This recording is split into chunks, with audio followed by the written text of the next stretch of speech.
Beneath the crimson sky, the sun was setting, casting a blood-red hue across the war-torn fields of northern France. Corporal James Harrington adjusted his helmet, the metal cold against his damp forehead. The trenches were alive with restless energy, a symphony of shuffling boots, whispered prayers, and the metallic click of rifles being loaded.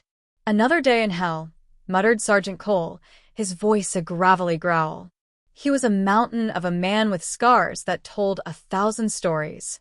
James glanced at the photograph tucked into the chest pocket of his uniform. It showed his wife, Anna, smiling beneath an apple tree, her belly round with a child he had yet to meet. That smile was his anchor, the beacon that had kept him grounded through months of relentless carnage. "Orders are in," Cole barked. "We push at dawn. First light, we storm the enemy line." The announcement hit like a thunderclap. James tightened his grip on his rifle, his knuckles white. The men around him exchanged grim looks, their faces pale beneath layers of grime. As darkness enveloped the trenches, James found himself staring at the sky. The stars were hidden behind a veil of smoke, but he imagined them shining beyond the gloom. "Can't sleep?"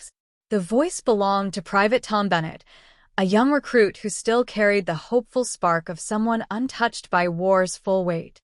James shook his head. "Hard to sleep when you know what's coming." Bennett sat beside him, his rifle resting across his knees. "Do you ever think about what's waiting for you back home?" "Every second," James said. "It's what keeps me alive." Bennett smiled faintly. "For me, it's my ma. She makes the best apple pie in all of Yorkshire. Promised I'd be home in time for her Christmas dinner." James chuckled softly, the sound alien in the desolation. "Hold on to that." "Whatever it takes, Bennett, hold on." The push. Dawn came too quickly, the horizon painted in shades of fire and ash. Whistles blew, piercing the morning stillness, and the soldiers surged forward like a tide against the cliffs. James sprinted across the cratered field, his boots sinking into the mud. The roar of machine guns filled the air, each bullet a deadly whisper slicing through the chaos. Around him, men fell, their cries swallowed by the relentless thunder of artillery. He dove into a shallow crater, his chest heaving as he reloaded his rifle. A glance to his left revealed Cole, his face set in a grim mask as he gestured for them to press on. "Move, Harrington. No time for second-guessing." James nodded and leapt from the crater, his heart pounding. He pushed forward, his focus razor-sharp, until he found himself face-to-face with an enemy soldier. The man's eyes widened in shock, a reflection of James's own terror. The German soldier raised his weapon, but James was faster. His rifle kicked against his shoulder, and the soldier crumpled to the ground. For a moment, James froze, staring at the lifeless body. "Keep moving." Cole's shout snapped him back to reality. As they neared the enemy trench, an explosion sent James sprawling. He hit the ground hard, his ears ringing and his vision swimming. Pain radiated through his leg, but adrenaline kept him moving. Through the smoke, he saw Bennett, pinned down behind a piece of shattered wood. "Bennett!" James crawled toward him, dragging himself through the mud. The young soldier's face was pale, blood seeping from a wound in his side. "Corporal," he gasped, "I don't think I'm going to make it."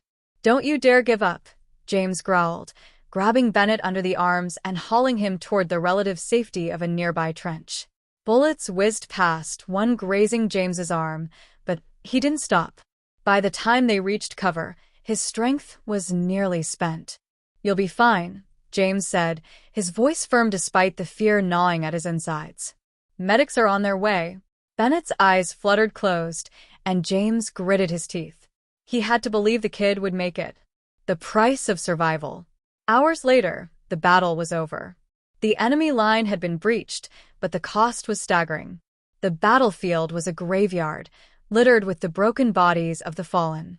James limped through the wreckage, his legs screaming with every step. He found Cole sitting on a broken crate, his helmet resting in his hands. "Hell of a fight," Cole said, his voice hollow. James nodded, his gaze distant. "Bennett." They took him back to the med tents. "Don't know if he'll pull through." James swallowed hard, the weight of the day pressing down on him. He reached for the photograph in his pocket, his fingers tracing the edges. "That why you keep going?" Cole asked, nodding toward the photo. James nodded. Anna. "And the baby. Haven't even met her yet, but she's why I'm here. Why I'll keep fighting." Cole sighed, his shoulders slumping. "You're a lucky man, Harrington. Not all of us have something waiting on the other side." James didn't respond. He simply stared at the crimson sky, the promise of home burning brightly in his mind. A glimmer of hope. That night, as the camp settled into an uneasy silence, James wrote a letter to Anna. His hands shook as he poured his thoughts onto the page, each word a lifeline connecting him to her. "My dearest Anna," he wrote. "Today I saw hell. But I also saw hope, in the faces of the men beside me, in the memories of you and Clara. I'll make it back to you. That's a promise I refuse to break." The letter was his prayer, a vow whispered into the void. As he sealed the envelope, James felt a strange sense of peace. The war wasn't over, and the road ahead was uncertain. But beneath the crimson sky, he found the strength to endure. Because some promises were worth everything.